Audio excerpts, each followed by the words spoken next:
अल्हम्दुलिल्लाहि रब्बिल आलमीन वस्सलातु वस्सलामु अला रसूलिहिल करीम अम्मा बअद फ़इन्न खैरुल हदीसी किताबुल्लाह व खैरुल हदी हदी मुहम्मदिन सल्लल्लाहु अलैहि वसल्लम व शर्रुल उमूरि मुहदसातुहा व कुल्लु मुहदसतिन बिदअह व कुल्लु बिदअतिन ज़लालह वकुल्ल ज़लालतिन फ़िन्नार। अऊज़ु बिल्लाहि मिनश शैतानिर रजीम। बिस्मिल्लाहिर रहमानिर रहीम। इन्ना सलाती व नुसुकी व महयाया व ममाती लिल्लाहि रब्बिल आलमीन। अल कुरआन। सकल प्रशंसा गुणगान से महान रब्बुल आलमीनेर जन्य जार अशेष दयाय आमरा विभिन्न काज थेके फारिग हये सालातुल जुमआ आदेर उद्देश्ये जानकीनगर पश्चिमपाड़ा आल फुरकान जामे मस्जिदे उपस्थित होते पेरेछि। सेजন্য से महान मनिबेर शुक्रियाए सुजूद आदाय करछि छोट्ट एकटी बाक्येर द्वारा पढ़छि आलহামদুলিল্লাহ। अतःपर शत कोटी दरूद और सलाम शांतिर धारा बर्षित होक इमामुल मुरसालिन खातामुन नबिय्यिन अशरफुल अम्बिया जनाब मुहम्मदुर रसूलुल्लाह सल्लल्लाहु अलैहि वसल्लमेर प्रति अल्लाहुम्मा आमीन। अल्लाहुम्मा सल्लि अलैहि अल्लाहुम्मा बारिक अलैहि। आज तीसरा आषाढ़ 1428 बांग्ला सन एवं 6 जिलकद 1442 हिजरी सन एवं 18 जून 2021 ख्रीष्टाब्द यौमुल जुमा तथा शुक्रवार। देखते देखते आमरा आबारो प्राय ईदुल आजहार काछाकाछि चले एसेछि। एटी होच्छे आरबी कैलेंडार अनुसारे 11तम मास जिलकद। आज होच्छे 6 तारीख। हिसाब करले देखा जाबे कुरबानी होते और 32 किंबा 33 दिन बाकी आछे। खूब सम्भवत जुलाइर 20 किंबा 21 तारीखे ईदुल आजहा अनुष्ठित होबे इनशाआल्लाह। एजন্য आजके आमार आलोचनार विषयबस्तु हलो कुरबानी। कुरबानिर विषये अनेक कथा बला जाए संक्षिप्तभावे जेगुली जरूरी से विषयगुली इनशाल्लाह आज के आलोकपात करब। मा तौफिक इल्ला बिल्लाह आलैहि तावक्कालतु व इलैहि उनीब। तार आगे दुटी कथा और ता होच्छे जे आमरा प्रत्येक शुक्रबारे खुतबा शुनछि बा विभिन्न माध्यमे कुरआन एवं हादिसेर आलोचना शुनछि ज्ञान अर्जन करछि बा पढ़छि, किन्तु कतटुकु आमरा आमल करछि कतटुकु आमादेर जीवने बास्तबायित करछि सेटाई होच्छे भाबार विषय। कारण यदि आमरा जे ज्ञान अर्जन करछि सेई मोताबेक जीवन के परिचालित ना करी ताहले किन्तु फलाफल से एकई दाड़ाबे। আমরা অনেক ক্ষেত্রে জেনে শুনে অবহেলা করি, অলসতা অনীহা। এক ব্যক্তি সে জানে যে আগুনে হাত দিলে হাত পুড়ে যাবে, এজন্য সে আগুনে হাত দেয় না। আর এক ব্যক্তি সে জানে যে আগুনে যদি আমি হাত দিই হাত পুড়বে, কিন্তু সে তারপরেও হাত দিচ্ছে। হাত কি পুড়বে না? অবশ্যই পুড়বে। একইভাবে আমরা যদি আল্লাহ সুবহানাহু ওয়া তাআলার বিধানগুলি শুধু জেনে গেলাম আর আমল করলাম না, তাহলে কিন্তু মৃত্যু যে কোনো সময় আসবে, আমাদেরকে নিয়ে চলে যাবে, আর আফসোসের শেষ থাকবে না।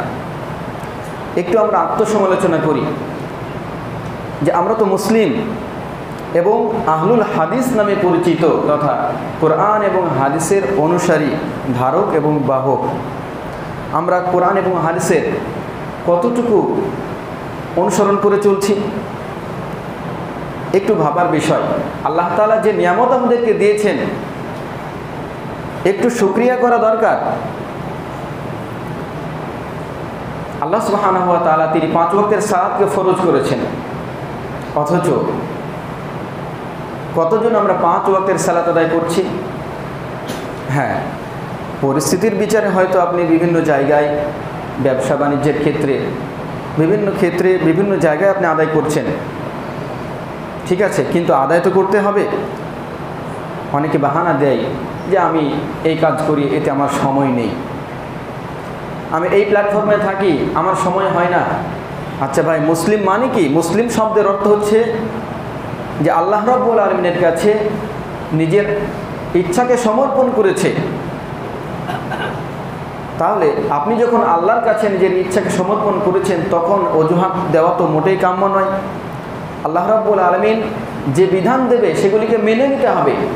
আমাদের সম্মুখে কুরবানি আসছে, কুরবানি সম্পর্কে আল্লাহ সুবহানাহু ওয়া তাআলা পবিত্র কোরআনুল মাজিদে যে কথা বলেছে, যে কথা বলতে বলেছেন, হে নবী আপনি বলুন, সূরা আল আনআমের 162 নম্বর আয়াতে, যে কুল, হে নবী আপনি বলুন।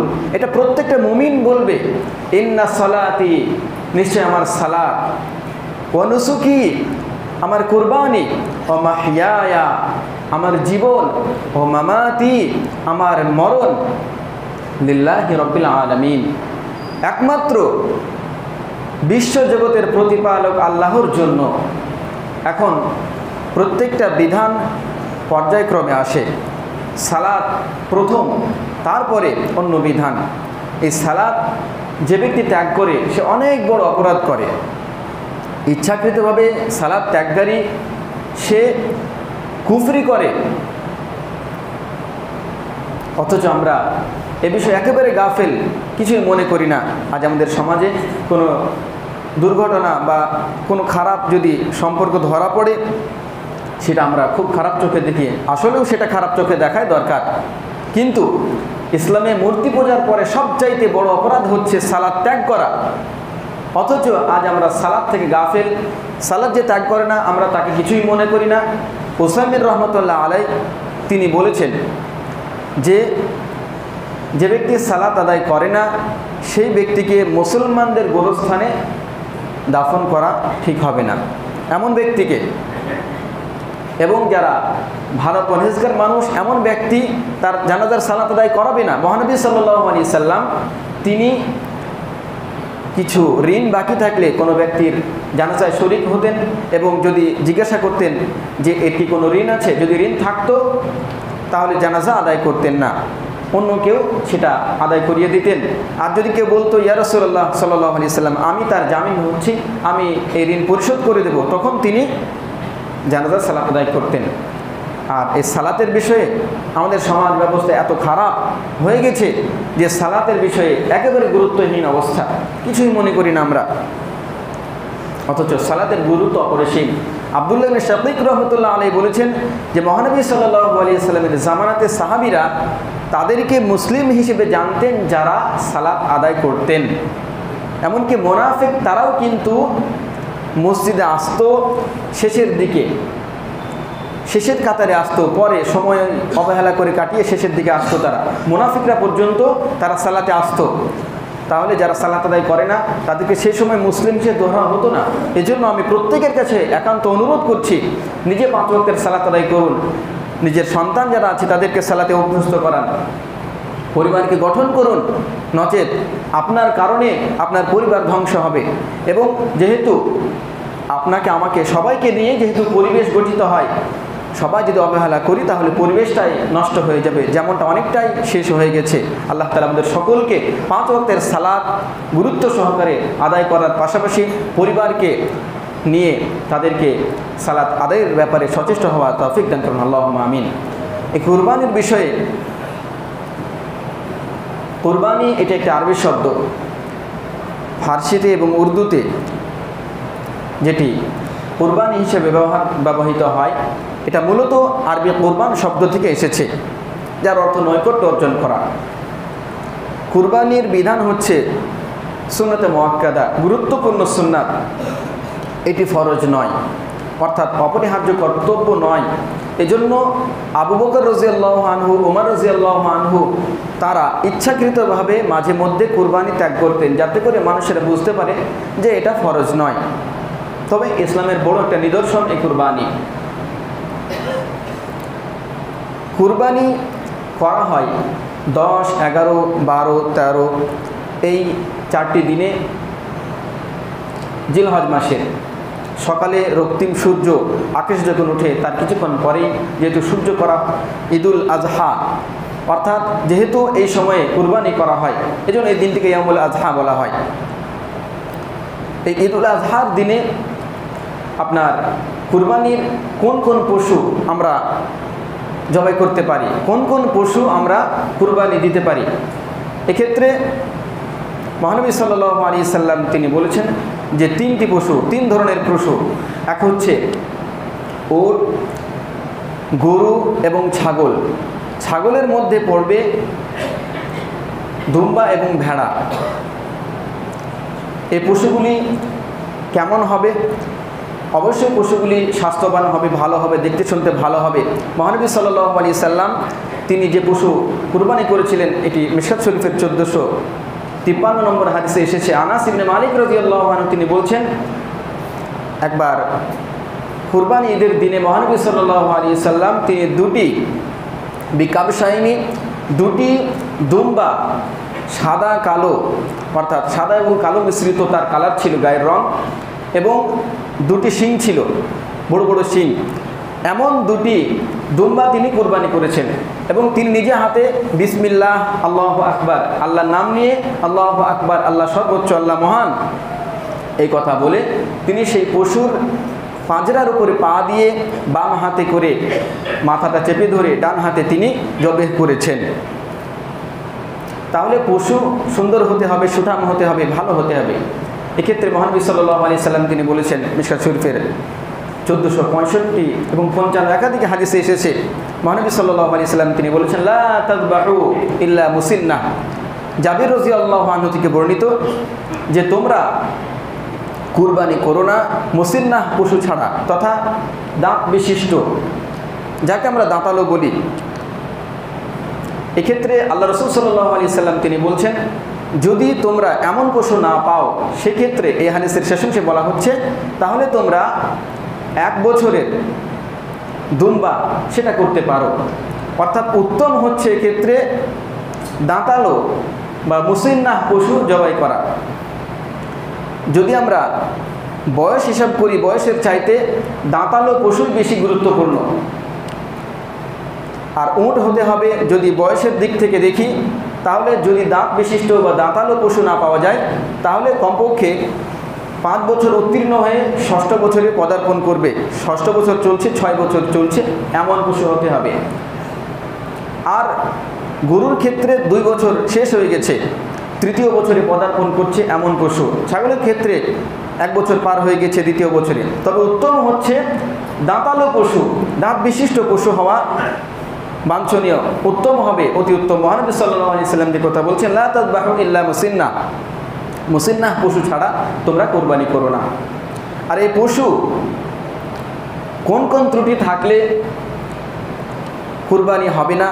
মহানবী সাল্লাল্লাহু আলাইহি সাল্লামকে একবার বারা ইবনে আযিব রাদিয়াল্লাহু আনহু থেকে বর্ণিত, তিনি বলছেন এক ব্যক্তি জিজ্ঞাসা করলো ইয়া রাসূলুল্লাহ সাল্লাল্লাহু আলাইহি সাল্লাম, কোন কোন ত্রুটি থাকলে আমরা সেই পশু থেকে বিরত থাকবো কুরবানি করাতে? আল্লাহ রাসূল সাল্লাল্লাহু আলাইহি সাল্লামের ক্ষেত্রে 4টি কারণ উল্লেখ করেছেন। তার 1 নম্বর হচ্ছে যদি কোনো পশু স্পষ্ট খোঁড়া হয়, অর্থাৎ 3 পায়ে ভর করে চলছে, সে 4র্থ পাটি স্পর্শ করতে পারছে না, অর্থাৎ স্পষ্ট খোঁড়া যদি এমন হয় তাহলে এমন পশুতে কুরবানি করা যাবে না। 2য় নম্বর হচ্ছে স্পষ্ট কানা যদি হয়, একটা চোখ একেবারে অকেজো, অন্ধ হয়ে গেছে একটা চোখ, তাহলে এই পশুতে কুরবানি করা যাবে না। 3য় নম্বর হচ্ছে পশু যদি জীর্ণ শীর্ণ হয়, রুগ্ন হয়, একেবারে হাড্ডিসার অবস্থা, এমন পশুতে কুরবানি করা যাবে না। এছাড়াও কোনো পশুর যদি কান অর্ধেক কাটা থাকে, চেরা থাকে, অথবা শিং অর্ধেক ভাঙা থাকে, তাহলে এই পশুতেও কুরবানি করা যাবে না। তবে হ্যাঁ, যদি জন্মগতভাবে কোনো পশুর শিং না থাকে, জন্মগতভাবে কান যদি সামান্য একটু অসুবিধা থাকে, তাহলে এতে ইনশাআল্লাহ অসুবিধা হবে না। আর এই কুরবানি করার ক্ষেত্রে অবশ্যই নিয়তকে খালিস করতে হবে একমাত্র আল্লাহর জন্য। আমরা অনেক ক্ষেত্রে দেখি যে অনেক মানুষ তারা আয়োজন করে, ব্যবস্থা করে, এবং গরুকে তারা যেই গরুটাকে কুরবানি করবে সে গরুটাকে ভালোভাবে ধোয়া মোছা করে গ্রামে গ্রামে ঘুরিয়ে নিয়ে বেড়ায়, পাড়ায় পাড়ায় ঘুরিয়ে নিয়ে বেড়ায় যে এত বড় কুরবানি, এত বড় গরু আমরা কুরবানি করছে, মানুষে দেখুক। এটা মোটেও ঠিক নয়, কারণ আল্লাহ সুবহানাহু ওয়া তাআলা তিনি অন্তর দেখেন। লা ইয়ানালাল্লাহু লুহুমুহা ওয়ালা দিমাউহা, আল্লাহর নিকটে এই পশুর রক্ত কিংবা মাংস পৌঁছায় না, পৌঁছায় তাকওয়া, আল্লাহ ভীতি। কতটুকু আল্লাহর সন্তুষ্টির জন্য করা হচ্ছে এটা আল্লাহ সুবহানাহু ওয়া তাআলা তিনি দেখেন। অতএব সাবধান হতে হবে আমাদেরকে, এবং কোনো মতেই যেন শুধুমাত্র মাংস খাওয়ার উদ্দেশ্যে বা লোক দেখানোর উদ্দেশ্যে কুরবানি যেন না করা হয়। বা অনেক কুটুম আছে, জামাই আছে, বাড়িতে আসবে, যদি কুরবানি না দিই তাহলে কি অবস্থা হবে, এই ধরনের কোনো চিন্তা চেতনা যেন আমাদের মধ্যে না থাকে। অনেক মানুষ আছে যারা দেখে যে মানুষে কি বলবে যদি কুরবানি না করি, অবস্থা খারাপ, কোন টাকা ধার করে হলেও তারা কুরবানি করে। যদি নিয়ত ঠিক থাকে ঠিক আছে, কিন্তু আপনার যদি সামর্থ্য না থাকে তাহলে কুরবানি করাটা জরুরি নয়, অপরিহার্য নয়, এটা মাথায় রাখতে হবে। আপনার আল্লাহ রাব্বুল আলামিনের এই যে কুরবানি, আল্লাহ সুবহানাহু ওয়া তাআলা যে কুরবানির বিধান দিয়েছেন, এটা মূলত ইব্রাহিম আলাইহিস সালাম থেকে আমরা পেয়েছি। তার আগেও কুরবানি হয়েছে। পৃথিবীর প্রথম কুরবানি হয়েছিল একটি পাহাড়ের উপরে, আর সেটা ছিল আদম আলাইহিস সালামের দুই সন্তান হাবিল এবং কাবিল, তারা কুরবানি করেছিল। একজন মেষ পালক ছিল, সে একটা ভালো সুন্দর মেষ পাহাড়ের উপরে রেখেছিল।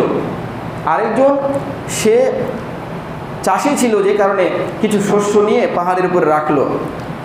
তার উদ্দেশ্য ঠিক ছিল না, আল্লাহকে সন্তুষ্টি তার ছিল না মনের মধ্যে, যেই কারণে সেই সময়ের বিধান ছিল যে পাহাড়ের উপরে রেখে আসার পরে আল্লাহ সুবহানাহু ওয়া তাআলার পক্ষ থেকে একটা আগুন এসে ভস্ম করে দেবে। যার কোরবানি কবুল হবে তারটা পুড়ে ছাই হয়ে যাবে, আর যারটা কবুল করা হবে না সেটা সে অবস্থাতে পড়ে থাকবে। আজকের দিনে যদি এই অবস্থা হতো তাহলে পরীক্ষা হয়ে যেত, মানুষ কে কতটুকু আল্লাহর সন্তুষ্টির উদ্দেশ্যে করছে সেটা পরীক্ষা হয়ে যেত। অতএব আমরা যেন আল্লাহর সন্তুষ্টির উদ্দেশ্যেই কুরবানি করি, নচেত কোনো কাজ হবে না। আর এক্ষেত্রে মাথায় রাখতে হবে যে আল্লাহ রাব্বুল আলামিন তিনি বলছেন ইন্না সলাতি, নিশ্চয় আমার সালাত, বলুন আমার সালাত, ও মামাতি, ইন্না সলাতি ওয়া নুসুকি, আমার কুরবানি। এক্ষেত্রে যদি সালাত আদায় আমরা না করি, সালাত যদি আমরা আদায় না করি, তাহলে তারপরের যে স্টেজ, তাহলে কিভাবে আমরা কুরবানি করতে পারি? অবশ্যই আমি বলবো আপনার 5 ওয়াক্তের সালাত আদায় করুন। প্রথমে সালাতের বিধান অনেক গুরুত্বপূর্ণ, এরপরে অবশ্যই আপনার কুরবানি করবেন। এবং জীবনের প্রত্যেকটি কাজ একমাত্র আল্লাহর জন্যই করতে হবে, নচেত আল্লাহ রাব্বুল আলামিনের কাছে আমরা কিভাবে জবাব দিতে পারবো? এবারে আসি যে একটা গরুতে বা একটা উটে কতজন আমরা দিতে পারবো। মিশকাত শরীফের 1458 নম্বর হাদিসে মহানবী সাল্লাল্লাহু আলাইহি সাল্লাম তিনি বলেছেন যে আল বাকরাতু আন সাবআতিন, একটা গরুতে 7 জন, ওয়াল জাযুরু আন সাবআতিন, এবং একটি উটেও 7 জন। এক্ষেত্রে মতভেদ আছে, অনেক উলামায়ে কেরাম বলেছেন যে বিশেষভাবে এগুলি সফরের হাদিস। তবে মনে রাখতে হবে যে 7 জন অবশ্যই দিতে পারবে। এখন প্রশ্ন হচ্ছে 7টা পরিবার থেকে দিতে পারবে কিনা, এটাই নিয়ে মূলত মতভেদ। এজন্য উত্তম হচ্ছে সবচাইতে সমস্ত মতভেদের ঊর্ধ্বে উঠে একটা পরিবার থেকে একটা প্রাণ দেওয়া। অর্থাৎ আপনি একটা ছাগল করেন, একটা প্রাণ দেন, একটা প্রাণ দিয়ে দেন। যদি সামর্থ্য থাকে একটা গরু দেন, আরও বেশি টাকা পয়সা থাকলে একটা উট দেন, টাকা পয়সা বেশি থাকলে আপনি আরও অধিক করতে পারেন। কিন্তু অনেক মানুষ আছে এমন যে সবসময় ভাগা খুঁজি আমরা, এটা মোটেও কাম্য নয়। হ্যাঁ, টাকা পয়সা অল্প আছে, আপনি একটা ভাগা দিতে পারেন, অনুমতি রয়েছে, এটা জায়েজ, বৈধতা রয়েছে। কিন্তু উত্তম হচ্ছে একটা পরিবার থেকে একটা প্রাণ দেওয়া। অল্প টাকা আছে, একটা ছাগল দেন, একটা ছাগল দেন। তবে অবশ্যই বৈধতা রয়েছে যে একটা গরুতে 7 জন অবশ্যই বৈধতা রয়েছে। অতএব মেন কথা হলো যে আমরা যেন আল্লাহর সন্তুষ্টির উদ্দেশ্যে সব কিছু করি, নচেত আমরা কুরবানি করি, সালাত আদায় করি, যাই করি না কেন, যদি আমাদের নিয়ত ঠিক না থাকে, আল্লাহর সন্তুষ্টির উদ্দেশ্যে যদি না করি, তাহলে সবই বিফলে চলে যাবে। এজন্য আপনার জাহিলি যুগে একটা প্রথা ছিল, তারা কি করত, কুরবানি করার পরে সেই পশুর রক্ত, মাংস সেগুলি কাবা ঘরের দেওয়ালে লেপন করে দিত। তারা ভাবতো এগুলি করলে নাকি অনেক সওয়াব হবে, নাকি হবে। এটা আল্লাহ রাব্বুল আলামিন তারপরে যখন কোনো সাহাবী বা কারো মনে এই চিন্তা আসলো যে আমরা সেই কাজটা আরেকবার করি না কেন, তখন আল্লাহ রাব্বুল আলামিন এই আয়াত নাযিল করে দিলেন যে লা ইয়ানালাল্লাহু লুহুমুহা ওয়ালা দিমাউহা, আল্লাহর নিকটে ওই পশুর, জবাই করা পশুর রক্ত মাংস পৌঁছায় না, বরং পৌঁছায় তোমাদের তাকওয়া, আল্লাহ ভীতি। কতটুকু তোমরা ত্যাগ স্বীকার করছো। এই পশু কুরবানির পাশাপাশি আমাদের যে সমস্ত খারাপ অভ্যাসগুলি রয়েছে, আল্লাহর বিধান যেগুলো আমরা পালন করি না বিভিন্ন অজুহাতে, সেগুলিকেও আমাদের বর্জন করতে হবে এবং আল্লাহর বিধান মান্য করতে হবে। আল্লাহ সুবহানাহু ওয়া তাআলা আমাদের সকলকে সেই তৌফিক দান করুন। আল্লাহুম্মা আমিন, আল্লাহুম্মা আমিন। হে আল্লাহ, আমাদের মধ্যে যাদের অন্তরে ব্যাধি রয়েছে, আমাদের অন্তরের রোগ রয়েছে, সেই ব্যাধিগুলিকে তুমি ভালো করে দাও, সারিয়ে দাও। আল্লাহুম্মা আমিন। হে আল্লাহ, আমাদের মানসিকভাবে যারা অসুস্থ, শারীরিকভাবে যারা অসুস্থ, আমাদের সমাজের যারাই অসুস্থ রয়েছে, তাদেরকে তুমি পূর্ণ আরোগ্য দান করো। আল্লাহুম্মা আমিন। আমাদের মধ্য হতে যাদের পিতা মাতা বা আত্মীয় স্বজন যারা মারা গেছে ঈমানী অবস্থায়, হে আল্লাহ, তাদের কবরকে তুমি জান্নাতের টুকরা বানিয়ে দাও। আল্লাহুম্মা আমিন। হে আল্লাহ, পৃথিবীর প্রান্তে যে কোনো জায়গায় যে সমস্ত মুমিন মুসলমান তারা কষ্টের মধ্যে রয়েছে, তাদের সমস্ত কষ্ট দূর করে দাও এবং জালিমের হাত স্তব্ধ করে দাও, মাজলুম ব্যক্তিকে সাহায্য করো। আল্লাহুম্মা আমিন। হে আল্লাহ, সর্বোপরি আমাদের হৃদয়কে তুমি ঈমান দ্বারা পরিপূর্ণ করে দাও এবং আমাদের পারস্পরিক ভালোবাসা বৃদ্ধি করে দাও, মহব্বত পয়দা করে দাও, যেন আমরা সুন্দর একটা সমাজ গঠন করে সুন্দর একটি ইসলামী সমাজ ব্যবস্থা গড়ে তুলতে পারি। সেই তৌফিক দাও। আল্লাহুম্মা আমিন। ওয়া আখিরু দাওয়ানা আলহামদুলিল্লাহি রাব্বিল আলামিন।